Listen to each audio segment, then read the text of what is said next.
Bon,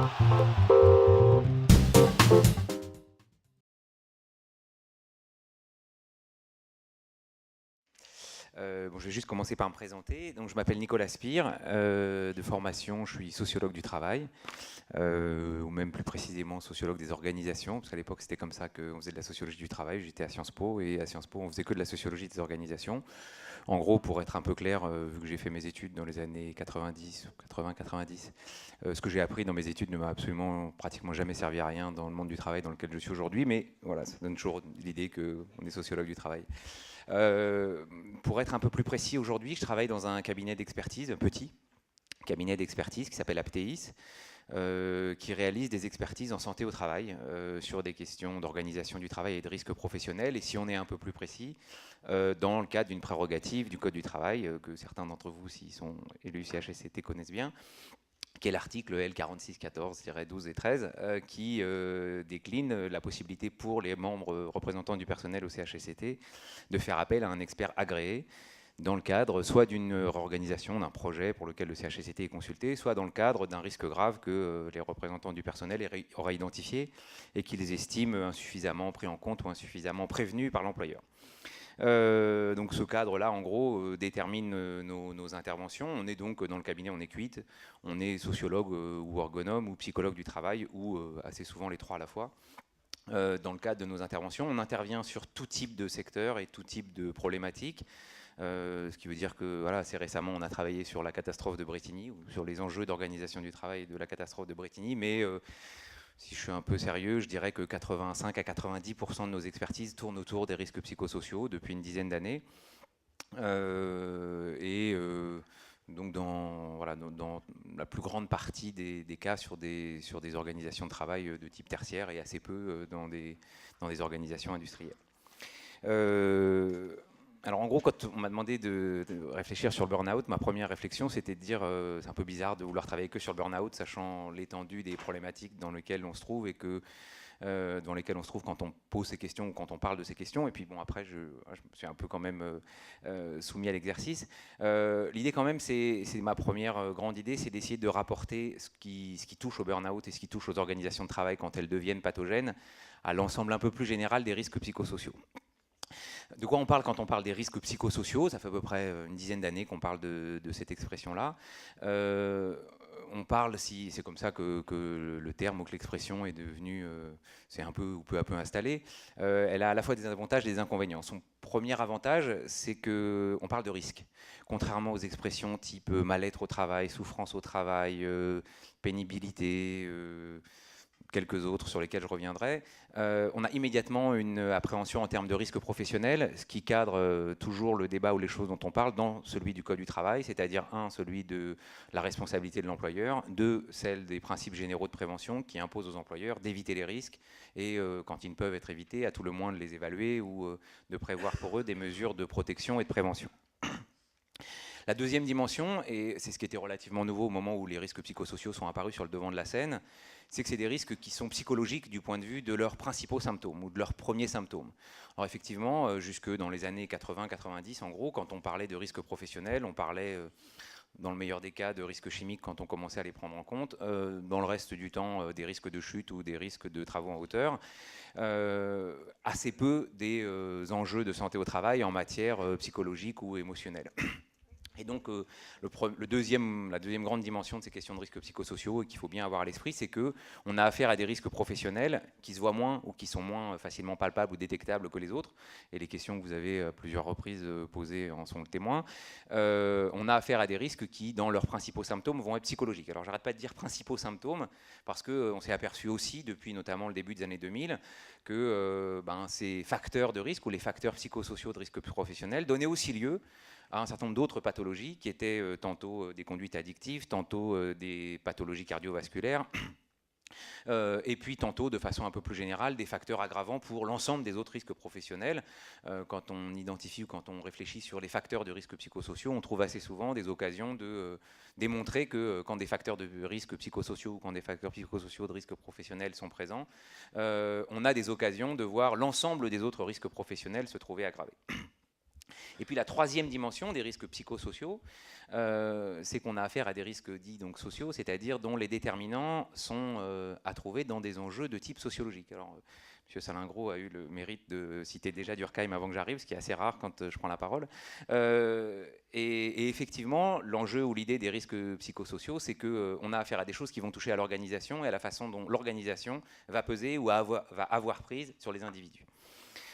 Ou donc, si on veut le redire un peu spécifiquement, quand on parle de risques psychosociaux, on va avoir à des risques qui sont, un, des risques professionnels, deux, qui vont avoir très souvent ou le plus souvent des symptômes psychologiques ou psychosomatiques chez les individus, et trois, qui vont avoir des déterminants sociaux ou organisationnels.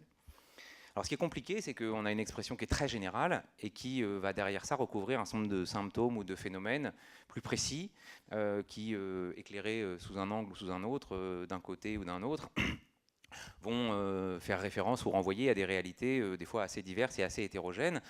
Quand je disais en commençant que 85 à 90% de nos interventions touchaient des risques psychosociaux, en fait quand on entre dans le détail, on fait des choses très très différentes et on n'a pas du tout à faire systématiquement le même type d'intervention, le même type d'expertise.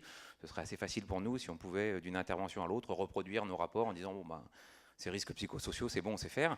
En fait, chaque situation de travail et chaque organisation de travail révèle des spécificités, des particularités qui vont, pour les raisons qui sont les siennes, devenir des facteurs pathogènes. Alors bien sûr, on retrouve quand même des choses un peu d'une organisation à l'autre, et c'est l'occasion de, voilà, de spécifier un peu ici ce dont on parle ou de quoi on parle, les principaux déterminants des risques psychosociaux ont été répertoriés assez récemment dans un rapport d'expertise, qui n'est pas un rapport d'expertise comme celui qu'on fait, mais qui est un rapport d'expertise qui avait été demandé par le ministère du Travail, qui a rassemblé un collège d'experts sous l'égide d'un sociologue qui s'appelle Michel Golac, qui accessoirement avait été mon prof, donc, qui est statisticien, sociologue du travail. Et ce collège d'experts a eu le mérite de réfléchir sur les risques psychosociaux en mettant en lumière, au travers de, on pourrait appeler une revue de littérature. Alors le rapport de ce collège d'experts est en ligne, hein, donc il est consultable, tout le monde peut aller le voir et tout le monde peut aller le consulter. C'est un des gros avantages. Et qui répertorie une série de familles de facteurs de risques psychosociaux qui, en gros de la situation de charge de travail jusqu'aux insécurités de l'emploi, pour le dire vite, répertorie en 6 grandes familles les facteurs de risques psychosociaux. Alors de quoi on parle ou à quoi on a affaire quand on a affaire à des risques psychosociaux, ou pour le dire un peu autrement, vous l'avez déjà un peu évoqué, c'est quoi les symptômes? Qu'est-ce qui nous dit qu'on a affaire à des risques psychosociaux? On a d'abord le plus souvent des symptômes individuels. Les symptômes individuels, c'est ce qui arrive à chacun d'entre nous quand il se trouve pas bien dans son travail. Alors pas bien dans son travail, ça ne veut pas dire grand-chose et ça ne se voit pas. Alors c'est quoi les symptômes et c'est quoi les premières choses qui apparaissent quand on franchit les unes après les autres les étapes de la dégradation de l'état de santé d'un individu qui se trouve pas bien dans son travail? Le premier, c'est des situations de fatigue, de tension, de nervosité, et puis assez vite des situations de conflit, soit entre collègues, soit entre des individus et leur hiérarchie de proximité.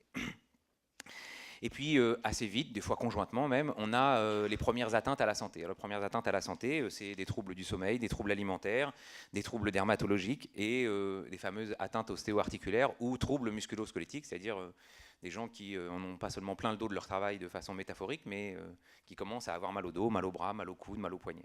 Alors, évidemment, pour ces premières atteintes, je ne me tourne pas vers des médecins du travail qui n'est plus là, mais éventuellement vers M. Salingro. Je parle de celle qui est intervenue tout à l'heure. Le médecin du travail joue là un rôle absolument crucial, donc je ne redis pas ce qui vous a été dit très clairement tout à l'heure et très fermement. Si on veut se donner comme mission de savoir ce qui se passe ou de savoir ce que vivent les salariés, c'est lui qui, du point de vue de ses premières atteintes, a en quelque sorte le poste d'observation le plus privilégié, parce que dans le secret de la consultation et dans les missions qui sont les siennes, c'est-à-dire celles qui, même si les visites médicales se sont au fil des années un peu trop espacées à mes yeux, il a quand même une vision qui consiste à voir tout le monde régulièrement et à savoir comment évolue l'état de santé des individus à partir desquels il peut dégager des tendances ou des orientations collectives. Le troisième stade de ces premiers symptômes individuels, c'est des choses graves, des maladies infectieuses ou cardiovasculaires, des conduites addictives, des cas d'anxiété, de dépression, d'épuisement professionnel ou de suicide. On va y venir. On a ensuite, parallèlement à ces symptômes individuels, des symptômes collectifs. Des choses qui disent qu'au niveau de l'organisation du travail, il y a des choses qui ne vont pas bien. Alors le premier d'entre eux, et c'est souvent quelque chose que de façon assez étrange les employeurs ne prennent pas à leur juste mesure, c'est la baisse de la productivité. C'est quelque chose qui nous frappe très régulièrement quand on est appelé à travailler ou à intervenir dans des entreprises, dans un service qui ne va pas bien, ou dans une équipe, ou dans un bout de filiale, appelons-le comme on veut, qui ne va pas bien. On a des élus CHSCT qui nous disent c'est la catastrophe, les salariés vont pas bien, on a eu 2 cas de dépression, etc. Puis quand on se tourne vers la direction, ils nous disent oui c'est vrai, on reconnaît, je dis dans le meilleur des cas, hein, pas, oui c'est vrai les choses vont pas bien, je ne parle pas des situations de déni qui ne sont pas très intéressantes, mais ils nous disent oui c'est vrai des choses vont pas bien, d'ailleurs on l'a remarqué parce que c'est un service qui en termes de chiffre, de productivité, il ne travaille plus aussi bien qu'avant et on ne sait pas pourquoi. Ce n'est pas les 2 cas de dépression qui sont, allez, ça a été dit, l'occasion parce qu'un tel a divorcé, parce que sa belle-sœur était malade ou que sais-je. Donc je ne parle pas des cas individuels, monsieur l'expert, mais je vous parle en tout cas de, effectivement, la direction est préoccupée par ce service parce qu'on a une productivité qui baisse. Et donc ça fait partie des symptômes collectifs, c'est des choses où on peut voir des choses. Quand on a des gens qui se mettent à travailler moins bien, à déborder régulièrement sur les délais, alors non pas individuellement, mais à une échelle collective, ça se voit. Deuxièmement, deuxième dimension collective, et pas là-dessus non plus de priorité ou de préséance, le taux d'absentéisme. Alors le taux d'absentéisme, c'est normalement quelque chose sur lequel les DRH ont un œil particulièrement attentif. Et c'est pas quelque chose qui est forcément facile à traiter, à regarder ou à... Alors, je ne veux pas me faire le chantre d'un métier qui n'est pas le mien, mais quand on regarde le taux d'absentéisme, il faut savoir ce qu'on regarde. Si je prends un exemple très concret pour illustrer les choses, quand on regarde le taux d'absentéisme dans un hôpital, si vous regardez le taux d'absentéisme des infirmières, des aides-soignantes et des personnels hôteliers ou hospitaliers, comme on les appelle, c'est-à-dire entre ceux qui font le ménage, qui vous donnent les repas et qui vous font la toilette, et les infirmières, pour prendre des choses qui vous sont familières, vous allez avoir en gros des taux d'absentéisme qui vont de 5 à 6% pour les infirmières, 12 à 13 pour les aides-soignantes, et allez 16 à 17 pour les agents hôteliers. Si vous faites un taux moyen, vous arrivez à 10-12 et en gros vous voyez rien. Si vous faites un taux de chacun, vous allez vous dire les infirmières sont super motivées, c'est vraiment génial, elles sont à 5-6. Et puis les aides-soignantes, bon, c'est moyen, mais c'est pas si mal. Les agents hôteliers, vraiment, foutent rien, c'est des glandeuses, et je dis des glandeuses parce que c'est des femmes, dans 99% des cas, allez.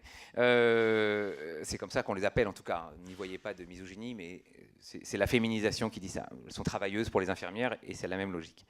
C'est des logiques fausses.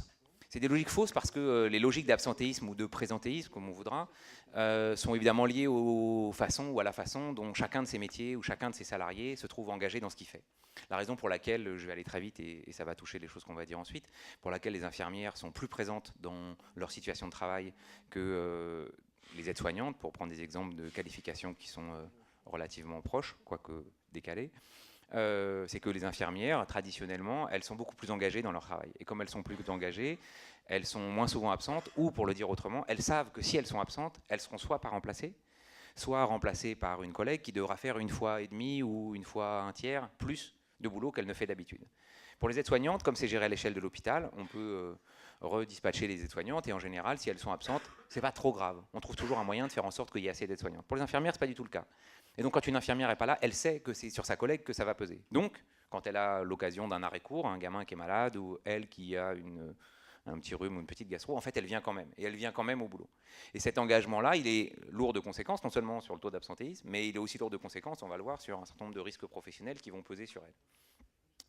Donc ces situations-là, elles disent que l'absentéisme n'est pas quelque chose qu'il faut aller regarder comme une sorte de drapeau qu'on brandirait au nez de l'employeur en disant « Regardez telle profession ou tel métier ou tel service, ils sont souvent absents » ou au contraire, ils sont souvent présents. Il faut y faire attention en regardant de près la façon surtout dont il évolue. C'est-à-dire que quand on regarde un taux d'absentéisme, il faut regarder ce qu'il fait, j'ai envie de dire, le mois dernier, le trimestre dernier, mais aussi l'année dernière, il y a 2 ans, il y a 3 ans, il y a 5 ans, et le rapporter à ce qui peut donner sens aux évolutions que vous constatez, c'est-à-dire à ce qui dans l'entreprise ou dans l'établissement a changé, ou ce qui dans le métier a changé, dans les façons dont s'exerce le travail. Et c'est toujours dans ces logiques-là que vous trouverez des explications de ces évolutions collectives. Une fois qu'on a fait ça, on peut faire de ces taux d'absentéisme des éventuels symptômes ou des éventuelles occasions d'alerte. Le troisième signe ou le troisième type de symptôme collectif, c'est ce qu'on appelle le turnover. Le turnover, c'est assez simple, hein, c'est le rapport entre ceux qui partent et ceux qui restent.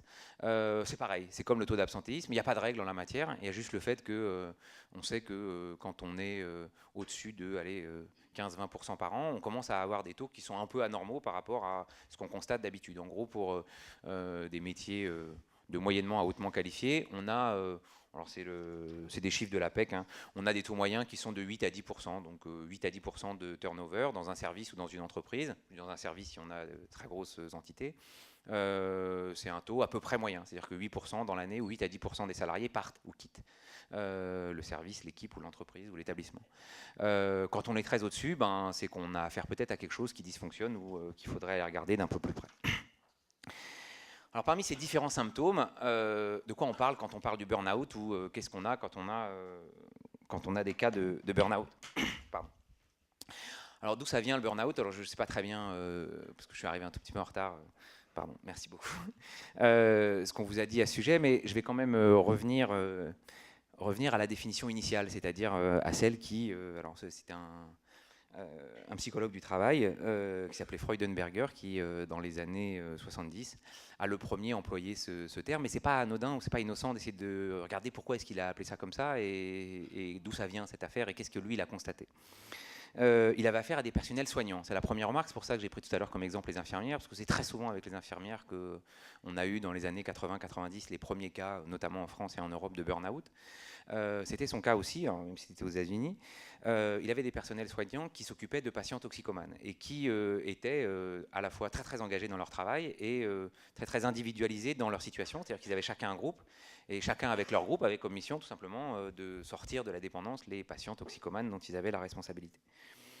Et qu'est-ce que constate Freudenberger, en gros, au sujet d'un certain nombre de patients qui lui sont amenés ou qui lui sont envoyés suite à des difficultés particulièrement impressionnantes rencontrées dans le cas de situations de travail. Il constate des gens qui ont perdu soudain, alors je dis soudain parce que c'est la soudaineté des symptômes qui l'avaient beaucoup frappé au début, une perte complète de motivation pour des gens qui étaient très fortement engagés dans leur travail, et puis des situations de fatigue ou de surtension totalement anormales avec des situations d'épuisement, et c'est la première fois qu'il avait employé le terme de syndrome d'épuisement, c'est-à-dire des situations d'épuisement où les gens partaient en cure de sommeil pendant 15 jours après avoir été diagnostiqués entre guillemets comme en situation de surtravail.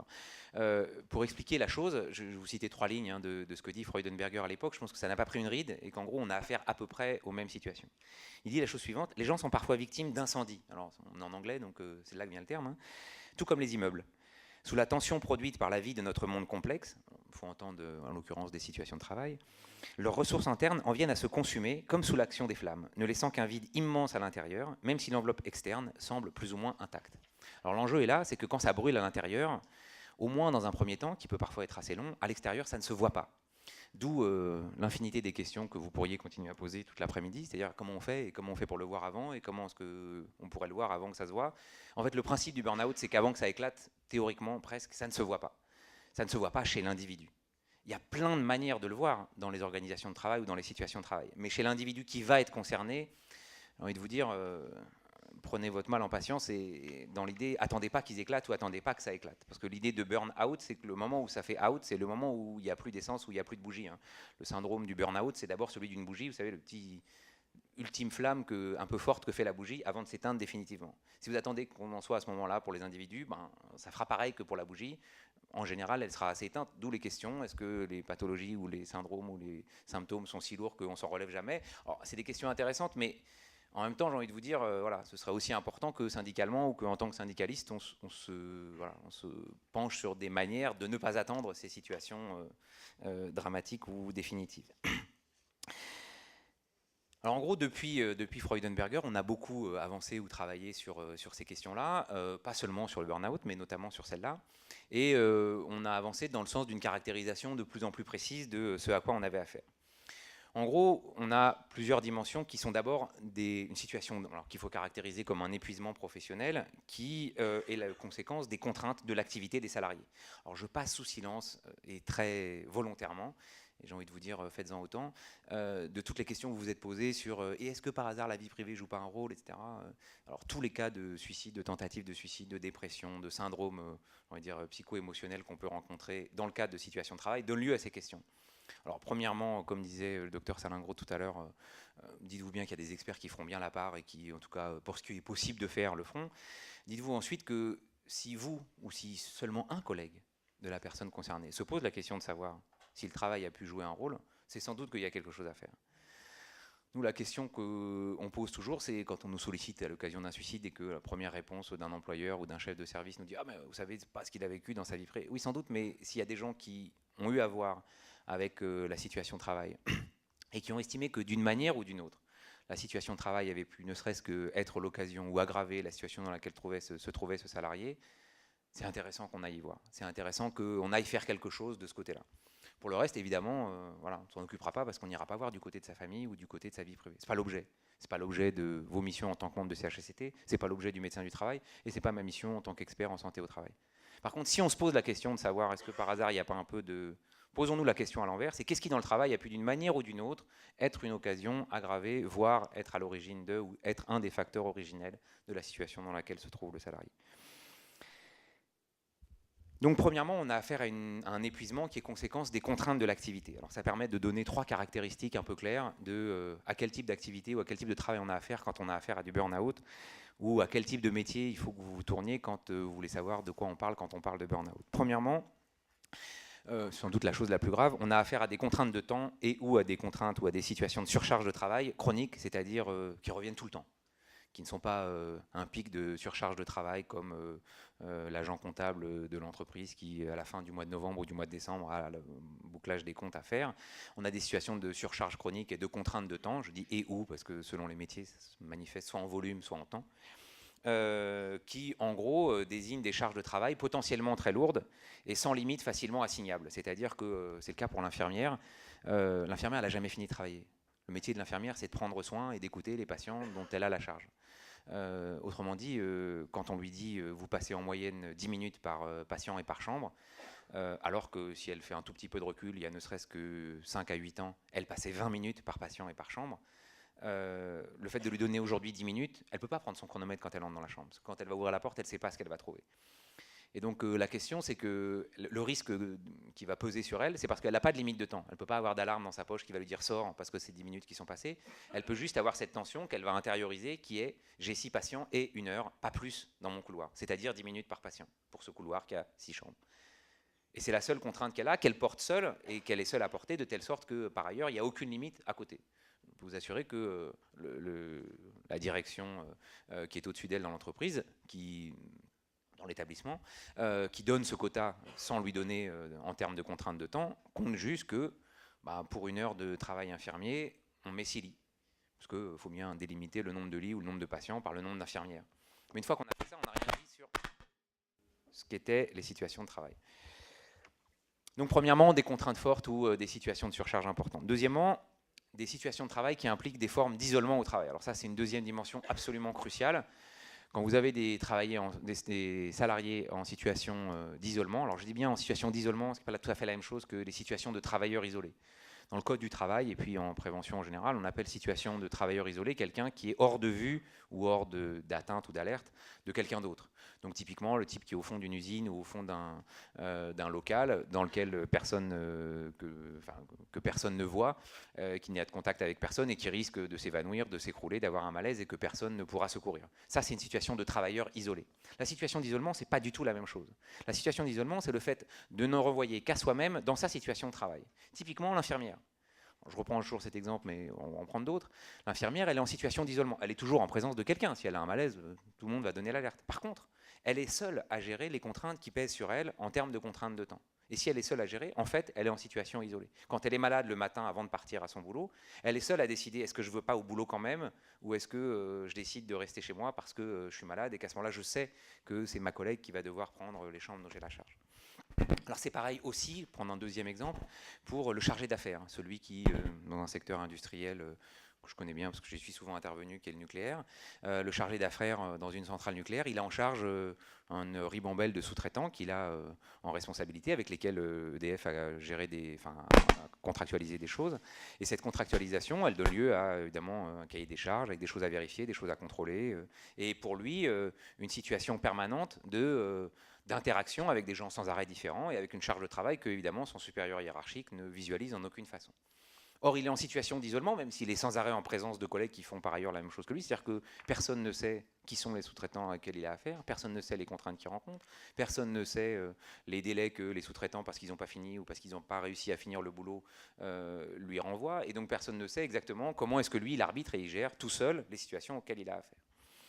Pareil pour un chef de projet informaticien, alors peut-être je vais avoir là affaire à des situations de travail qui vous sont plus proches, qui est en permanence en relation avec un client ou même à demeure chez un client et qui gère les contraintes de ce client indépendamment de chacun de ses collègues. Il n'est pas en situation isolée, il est en situation d'isolement professionnel et c'est évidemment cette situation d'isolement qui doit pour vous constituer un facteur d'alerte. Merci. La troisième chose, troisième critère en quelque sorte,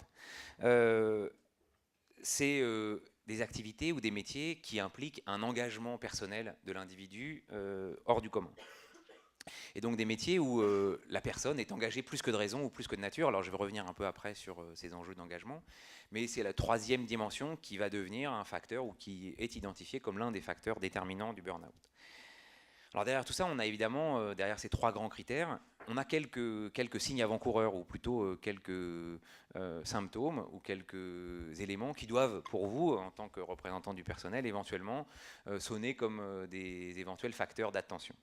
Des gens ou des métiers qui ont des représentations enthousiastes ou euphoriques de leur métier. Alors ça, c'est typique, hein, c'est-à-dire que c'est des gens qui vont devenir potentiellement à l'avenir clients au burn-out, c'est-à-dire que c'est des gens dont l'enthousiasme va se mouvoir en engagement singulier ou particulier, et cet engagement va donner lieu à d'éventuelles situations de charge de travail qu'ils ne géreront pas, et donc d'éventuelles situations qui peuvent faire d'eux des clients potentiels. Deuxièmement, alors ça c'est dans le déroulement de l'activité, des situations de désinvestissement plus ou moins soudain, c'est-à-dire des gens qui, alors un peu comme les informaticiens dont j'ai parlé tout à l'heure et dont vous avez l'air d'être plus familier que moi, des gens qui alternent des périodes où ils sont très très engagés chez un client et puis il y a une contrainte de temps très lourde pendant 3 semaines et puis hop, il y a un genre d'intermission ou d'intercontrat et pendant 15 jours, hop, on se défait en quelque sorte et on sort de la situation de contrainte. Alors alterner ces situations de très fort engagement et ces situations de relative contrainte ou relâchement, oui, ça c'est des signes qui vont pouvoir donner lieu, dans les moments où évidemment la charge va revenir, à des situations de surcharge beaucoup trop lourdes. Parce que en gros, il y a des mécanismes qui font que les salariés s'autorisent à s'engager beaucoup plus parce qu'ils excusent par là la situation de désinvestissement dans laquelle ils se sont trouvés au moment de l'intermission. Troisièmement, les situations qui peuvent donner lieu à des sentiments d'échec ou d'incompétence dans le travail. Le fait d'avoir affaire à des choses qui sont difficiles, complexes ou difficiles à gérer ou difficiles à maîtriser parce qu'un certain nombre de facteurs échappent à celui qui les réalise, sont des occasions ou des symptômes par lesquels on peut identifier des cas de burn-out. Et enfin, les accès de fatigue profonde qui sont autant de cas d'alerte éventuelle. Alors, si on veut caractériser un tout petit peu plus précisément maintenant ce qui se passe quand on a affaire à des cas de burn-out, il faut en venir à une caractérisation que les analyses ou les études récentes ont un peu, sur lesquelles elles ont un peu progressé, et dire que quand on a affaire à du burn-out, on a en gros, le médecin du travail qui parlait ce matin l'a évoqué, à des situations de stress chronique, c'est-à-dire le burn-out est toujours, quasiment toujours, en tout cas pour la façon dont on le thématise aujourd'hui, le résultat d'une situation de stress chronique, c'est-à-dire une situation de stress qui s'est installée dans le temps. Alors, je vais venir un tout petit peu plus précisément à ce que c'est que le stress, mais l'idée de stress chronique, c'est l'idée d'une tension récurrente, voire permanente, qu'on banalise et à laquelle on s'habitue, voire que l'on conçoit ou qu'on l'on considère comme inhérente au métier. Alors typiquement, c'est des métiers ou des postes qui sont identifiés dans l'entreprise ou dans l'imaginaire collectif comme relevant de situations stressantes. Alors des gens qui vous disent, vous savez, le métier de chirurgien, c'est stressant. Ah bah oui, c'est vrai, c'est stressant le métier de chirurgien parce qu'on peut toujours faire des erreurs, tout ça, il ne faut pas se tromper. Ah oui, d'accord, mais le stress, en fait, c'est un risque professionnel. Donc si on considère que on a dans tel métier ou dans telle situation un métier qui est par essence stressant, on pourrait dire le métier de chef de projet informatique c'est stressant parce qu'on a toujours des trucs nouveaux, on ne sait jamais à quoi on a affaire, on a une charge de travail variable. C'est pas possible. Ça revient à dire quelque chose qui est profondément contraire à l'esprit du code du travail, ça revient à dire on a un métier qui par essence expose des salariés à des risques professionnels. Et moi je l'entends exactement comme, vous savez, on a un métier qui expose à des cancérogènes. Non, c'est pas normal dans des situations de travail, un métier qui expose à des risques professionnels naturellement. Donc il faut sortir de toute naturalité du stress. C'est précisément là le problème. C'est que quand on naturalise les situations de tension ou de stress, on en vient à des situations de risque professionnel potentiellement très graves. Et le burn-out, c'est précisément ça. Alors qu'est-ce que ça veut dire une situation de stress chronique, hein? C'est cette idée que Freudenberger caractérisait tout à l'heure. C'est quelque chose qui use, qui épuise et qui fatigue. La tension, elle va consommer petit à petit les différentes ressources de l'individu jusqu'à ce qu'à un moment ça craque. Alors je ne prends pas la métaphore de l'élastique parce qu'elle a fait florès sur d'autres domaines, mais c'est un peu quand même cette idée-là. C'est cette idée qu'on tire, on tire, on tire, et le moment où ça craque assez fort. Et les syndromes d'épuisement professionnel donnent lieu donc à des pathologies qui sont potentiellement très lourdes. Alors, c'est des fois des formes de burn-out très manifestes. Ça peut être aussi des tentatives de suicide totalement inopinées et qu'on n'a absolument pas vu venir. Donc il faut se sortir de l'idée que c'est chez l'individu qu'on voit les choses, mais c'est toujours d'abord et avant tout dans les situations de travail, dans les organisations de travail que ces choses-là se décèlent.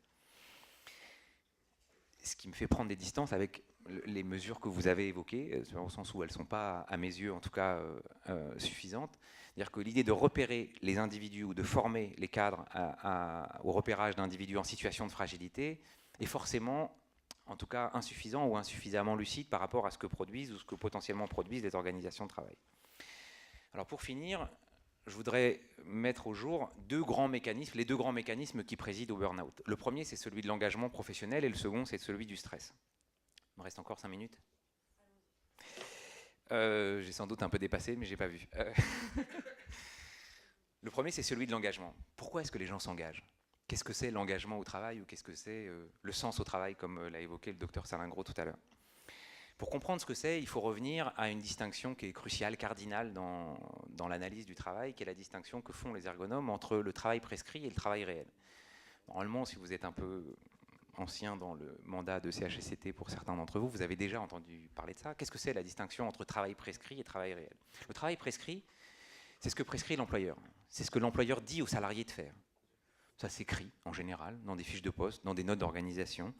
Et le salarié, quand il prend son poste, c'est à peu près ce que lui demande son employeur et ce qui est attendu de lui. Et puis assez vite, quand on commence à exercer un métier, quand on commence à exercer une activité, on s'aperçoit que la réalité de la vie, c'est pas tout à fait comme dans la fiche de poste. Et que là, il y a écrit satisfaire les demandes du client, se cachent des heures, des journées, parfois des nuits de travail, d'analyse et de réflexion qu'on appelle la réalité du travail. Parce que le travail, quel que soit le métier, c'est des aléas, de l'imprévu, de la variabilité, des choses qui sont juste inattendues et auxquelles il faut faire face ou qu'il faut surmonter. Et puis d'ailleurs, des fois, c'est de l'échec, parce que des fois, ces aléas sont tellement importants ou tellement pas prévus qu'on n'y arrive pas. Cette distinction entre travail réel et travail prescrit, elle est cruciale pour deux raisons. D'abord parce que si on se limite au travail prescrit, je ne sais pas si vous avez déjà essayé, ça apporte un nom dans l'histoire syndicale, ça s'appelle la grève du zèle. En général, il n'y a plus de voitures qui sortent des usines. Quand les salariés se contentent de faire ce qu'on leur demande et de faire ce qui est écrit sur la fiche de poste, il n'y a plus rien qui se passe.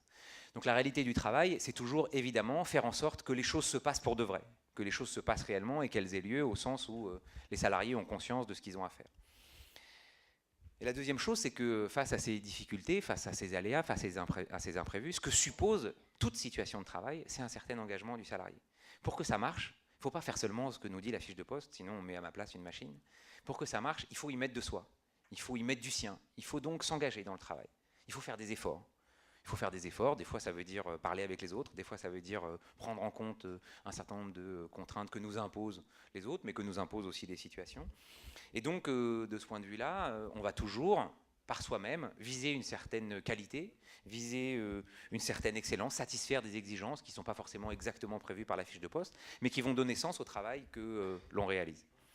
Par exemple, plus on est dans un métier où ces choses-là sont possibles, et plus les cas de difficultés potentielles sont importants. Cette forme d'investissement subjectif donne lieu donc à une sorte de rapport de force entre ce que vise le salarié et ce que permet l'organisation. C'est ce que les analystes du travail appellent depuis quelques années les situations de qualité empêchée. C'est-à-dire que je veux faire, et puis je veux bien faire. Et puis je veux tellement bien faire que des fois, ce n'est pas possible. C'est pas possible parce que j'ai pas le temps, c'est pas possible parce qu'on n'a pas vendu assez de jours pour faire aussi bien, c'est pas possible parce que le matériel du client ne permet pas de faire ce que je voudrais faire. Et donc il y a des choses qui vont faire que ça ne va pas marcher. Et ces situations de qualité empêchée, elles sont des occasions de difficulté et de souffrance pour le salarié. Elles sont des occasions par lesquelles l'engagement qu'on met dans son travail va se trouver trahi en quelque sorte. La deuxième dimension de ces engagements ou de cette situation d'engagement, c'est une question qui a été évoquée à plusieurs reprises depuis le début de l'après-midi, c'est la question de la reconnaissance. En contrepartie de cet engagement, indépendamment du salaire qu'on est chacun tous très contents de toucher à la fin du mois, il se joue autre chose dans la relation de travail. En contrepartie de l'engagement que chacun de nous met dans son travail, on attend quelque chose. On attend une forme de reconnaissance que on peut décliner sous deux formes. Alors souvent, on pense qu'à la deuxième et on oublie la première. Et c'est la première la plus importante quand même. La première, c'est le fait de pouvoir se reconnaître soi-même dans ce qu'on fait. C'est le fait de pouvoir être fier de ce qu'on a fait. C'est le fait de pouvoir être content de soi, c'est-à-dire de pouvoir avoir accompli quelque chose dans son travail qui correspond à ce qu'on avait voulu ou ce qu'on avait visé. Et cette reconnaissance-là, qui fait qu'on se reconnaît soi dans l'objet de son travail, est un mécanisme absolument crucial dans le bien-être ou dans la qualité de vie au travail des salariés. La deuxième forme, qui est transitoire, mais néanmoins très importante aussi, c'est celle qu'on reçoit de l'extérieur. Alors elle est un peu du même ordre, hein. Elle est tantôt le fait de la hiérarchie, tantôt le fait des collègues, tantôt le fait des usagers ou des clients ou des patients, on pense aux infirmières. Elle est aussi très importante. Ces trois formes que j'ai indiquées, hiérarchie, collègues, usagers ou clients, sont trois formes qui sont trois occasions différentes, complémentaires. C'est bien quand on a les trois, c'est bien quand on en a deux. C'est moins bien quand on n'en a qu'une. Quand les infirmières vous disent il n'y a que les patients qui nous remercient ici, sous-entendu les collègues ne me voient pas, donc elles ne me remercient pas, et la hiérarchie c'est plus ce que je fais, donc elles ne me remercient pas non plus. En fait, elles ne sont pas bien. Elles ne sont pas bien parce qu'il n'y a que les patients qui, à la fin de l'année ou de leur séjour, leur offrent une boîte de chocolat. Alors oui, c'est une reconnaissance importante, mais non, ça ne suffit plus parce qu'en plus, elles ont quelque chose qui, comme elles sont tout le temps amenées à se presser, les fait se placer en situation de ne plus se reconnaître dans leur situation de travail et donc de ne plus adhérer en quelque sorte à ce à quoi elles se trouvent contraintes de s'engager. 3 minutes. 2. Je savais que je serais trop long. Mais si j'avais eu un PowerPoint, j'aurais été plus vite. Non, c'est pas vrai. Le deuxième grand mécanisme qui préside au burn-out, c'est le stress au travail. Alors le stress au travail est une question, alors je l'ai dit, le burn-out c'est l'aboutissement et le point final d'une situation de stress chronique. Quand on parle de stress au travail, il faut être un tout petit peu précis et donc je profite des 2 minutes que j'ai pour vous l'expliquer un peu clairement. Le modèle de le stress au travail a été analysé par un sociologue américain des années 70 qui s'appelle Karasek, qui je vais vous passer rapidement, a fait une enquête au long cours où il a pris des salariés de tout type d'activité, de toute branche professionnelle, et il a analysé les pathologies qui contractaient en rapport avec leur situation de travail. Il a mis en évidence 2 facteurs. Il y a 2 choses qui produisent du stress, ou plutôt une conjonction de 2 facteurs. Pour qu'on soit en situation de stress, il faut 2 choses. Il faut d'une part des exigences de travail importantes, et deuxièmement, une situation d'autonomie insuffisante. Ce que démontre Karasek, alors je le fais très vite, Karasek a balayé une multitude de facteurs possibles, ce qui fait avoir des situations de stress. C'est-à-dire, on n'est pas dans le domaine, j'ai envie de dire, commun comme ça de je suis stressé. La situation de risque professionnel thématisée sous le verbe ou sous le thème de stress au travail, c'est une situation où il y a une conjonction entre des exigences de travail trop importantes et une situation d'autonomie trop faible. Qu'est-ce que c'est les exigences du travail ? Les exigences trop importantes, c'est 3 choses. C'est assumer une quantité de travail excessive et travailler sous contrainte de temps ou sous forte pression temporelle et avoir une charge émotionnelle importante. Alors le cas des infirmières vous dit bien qu'on est dans une situation de charge émotionnelle, c'est-à-dire le fait d'avoir un métier qui vous porte vers une attention ou une sollicitation à l'endroit de la souffrance d'autrui ou des difficultés d'autrui. Mais pour les 2 autres, on a affaire à des choses qui, dans le monde d'aujourd'hui, c'est pour ça que 90% de nos interventions portent aujourd'hui sur ces questions-là, est hélas devenu assez courant. Des situations où les charges de travail sont trop importantes et où on travaille sous contrainte de temps, c'est en fait presque le lot commun du monde du travail, vu ce qu'ont été les situations d'intensification du travail que le monde du travail a connues depuis les années 90-2000. La deuxième grande dimension que met en évidence Karasek, qui va avec la première, c'est le manque d'autonomie. L'autonomie, c'est quoi ? C'est 2 choses. C'est le fait d'avoir une autonomie ou une marge de manœuvre sur les décisions. Autrement dit, je peux décider des choses relativement à ma situation de travail ou relativement à mes objectifs de travail. 80 à 90% des salariés en sont privés. Ils ne décident pas à la fois sous quel délai ils doivent rendre ce qu'ils ont à rendre ou sous quel délai ils doivent faire ce qu'ils ont à faire, ou ils ne décident pas de faire ou de ne pas faire ce qu'ils ont à faire. Moi, dans mon métier, je peux décider j'ai déjà du boulot pour une expertise, donc je suis désolé, je ne peux pas faire votre expertise. Si c'est un projet et que je dois le faire la semaine prochaine, je ne le fais pas. Si j'avais un employeur au-dessus de moi qui me dise bah si, tu l'as fait quand même parce qu'on n'a plus de sous et qu'il faut la faire, je me trouvais dans une situation où bah, j'ai plus de latitude décisionnelle, c'est-à-dire j'ai plus de marge de manœuvre sur la décision. Et la deuxième autonomie, ou la deuxième forme d'autonomie, elle est cruciale parce que celle-là, elle est possible ou elle est ouverte à tous les salariés, c'est la latitude procédurale. Le fait qu'on me laisse de l'autonomie ou on me laisse des moyens sur les procédures, sur les moyens par lesquels je réalise mon activité. Et en gros, ce que démontre Karasek, c'est que quand on a trop peu d'autonomie, c'est-à-dire trop peu de marge sur les moyens qu'on se donne pour faire les choses qu'on a à faire, et qu'on a beaucoup d'exigences et qu'on a une disproportion comme ça entre les objectifs et les moyens, quand on est dans cette situation-là, on a une situation de stress. Et cette situation de stress, soit elle est chronique et elle est ponctuelle, soit elle est ponctuelle, pardon, soit elle est chronique, c'est-à-dire elle dure et elle s'installe dans le temps. Si elle s'installe dans le temps, on va avoir des populations qui vont donner lieu à des surcroît de pathologies cardiovasculaires, de syndromes anxio-dépressifs, et potentiellement, au bout du bout et au bout de cette longue chaîne, des situations de burn-out. Le modèle de Karasek a été beaucoup critiqué, vilipendé, et puis il a finalement été complété. Alors en fait, les critiques n'ont jamais donné lieu à des choses valides. Et puis dans les années 90, l'un de ses collègues, qui s'appelait Théo Rel, a travaillé avec Karasek. Alors il a d'abord critiqué, puis après il a travaillé avec lui en lui disant écoute, ton modèle est formidable, il marche assez bien, mais moi je peux démontrer qu'il y a des cas où les situations de stress professionnel ne sont pas aussi importantes que tu le dis. Et ces cas-là, c'est les cas où les individus sont soutenus par les gens qui les entourent. Et donc le modèle de Karasek s'est enrichi en quelque sorte d'une troisième dimension, qui est celle que Théo Rel et Karasek ont appelée du soutien social. Pour le dire rapidement, dans une situation de travail où des individus sont stressés, si les salariés bénéficient d'un certain soutien, on peut repenser à la situation de reconnaissance que j'ai évoquée tout à l'heure, soutien des collègues, soutien de la hiérarchie. Alors soutien, c'est pas juste tu vas y arriver mon pote, hein. Soutien, c'est quelque chose qui veut dire quand j'y arrive pas ou quand j'ai pas les moyens de faire, je peux déléguer à un collègue qui puisse faire avec moi, qui puisse faire à ma place, qui puisse m'aider à boucler le dossier, qui puisse m'aider à tenir la contrainte de temps qu'on m'impose.